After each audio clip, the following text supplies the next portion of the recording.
let's talk about this deception, African spirituality. And they are out here telling you that the Bible is the white man trick and the white man is tricking you and you should turn to African spirituality because that is what our ancestors was doing. Correct. That is exactly what they were doing. They were into African spirituality, which was the fallen angels. They were making deals, they were worshipping them, and they were carrying on.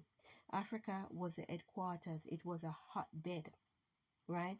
Now we know the fallen angels set up various kingdoms elsewhere, but Africa was the main one.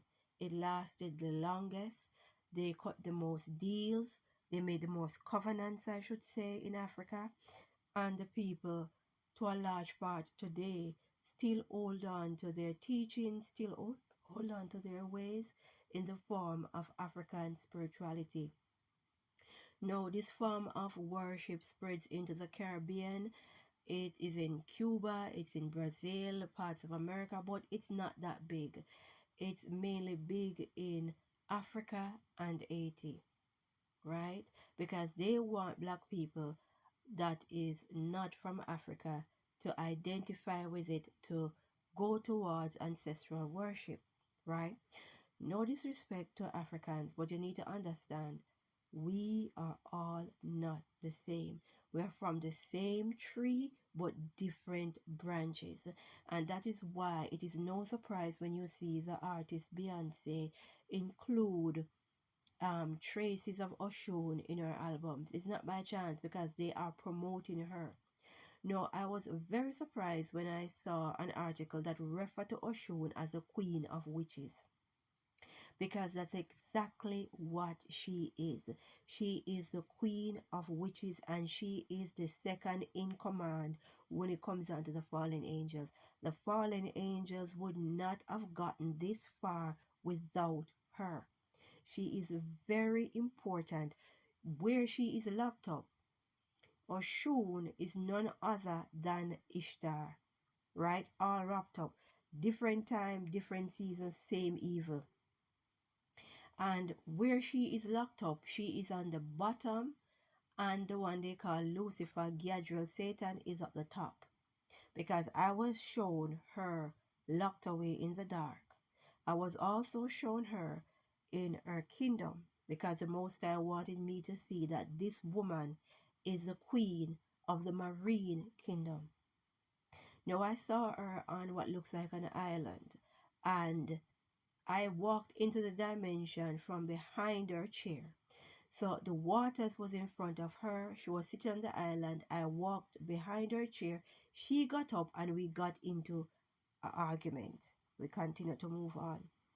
Let us go into what our credible source is telling us because this creature is nothing more than a witch, a very powerful witch. Now, how do you think the fallen angels is able to get far? They need someone to cast spells. They need someone to get humanity to do what they want them to do. And she is the caster of spell. She's the one that put this world under a massive spell, right? Especially sex. She's deeply involved in sexuality. That is how we have so much debauchery. That is how the music is so rotten. The fashion, it is all down to her. So she's second in command to the one they call Lucifer, Gadriel, Satan, the devil, whatever name the pervert goes by. I never stopped to get names. I was just shown various individuals, various entities, right? This job don't come with a manual. You've got to connect the dots. You've got to fill in the blanks, right? Now, Oshun is an Orisha deity of the Yoruba people, or southern western Nigeria.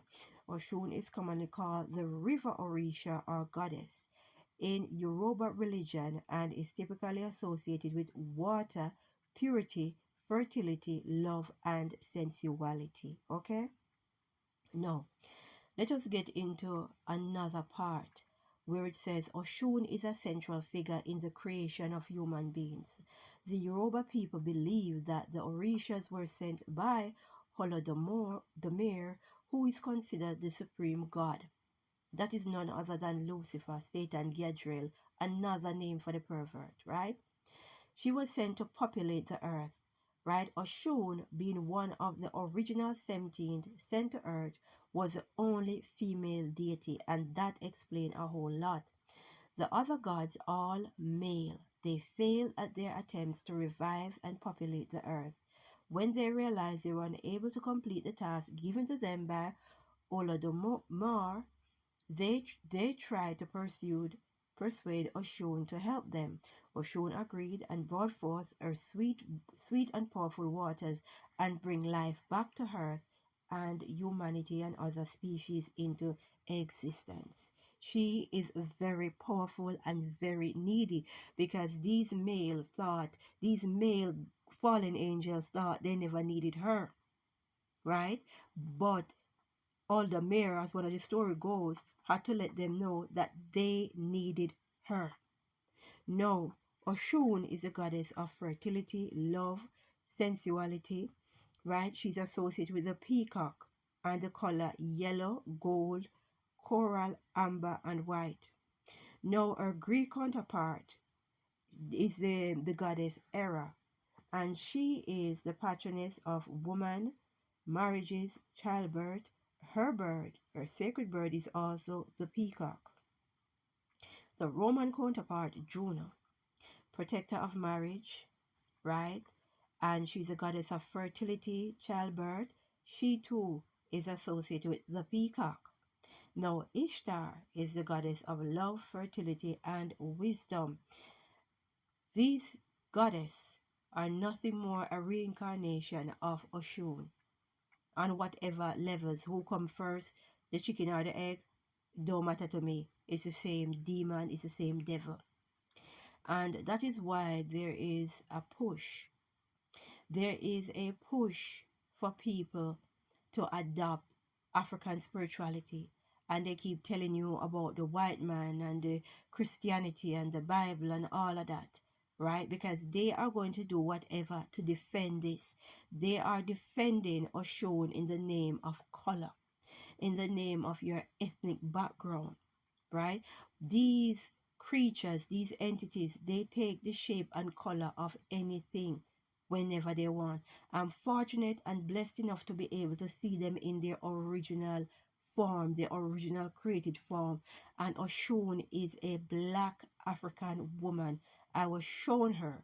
She's locked up in the dark. I was shown her, and I was shown her in her, what I call her throne room, as the queen of the marine kingdom. There's a reason why water will be scarce, because when there is no water, you will have to worship her to get water. That is why there is such a push and towards having water scarcity. And a lot of people don't seem to realize that is coming, because she is in control of water, especially fresh water. So you will have to worship her in order to get a drink of water in the future. Pay attention and know the deity, what they stand for. I was quite taken back when I saw it is written in an article that she's a queen of witches, and that is exactly what she is. She is a very powerful witch. She is from the Judah house. She's from the house of David, right? She is from the house of David. Understand, we are not alone. We were never alone. We need to pray and say, Glory be to the Most High.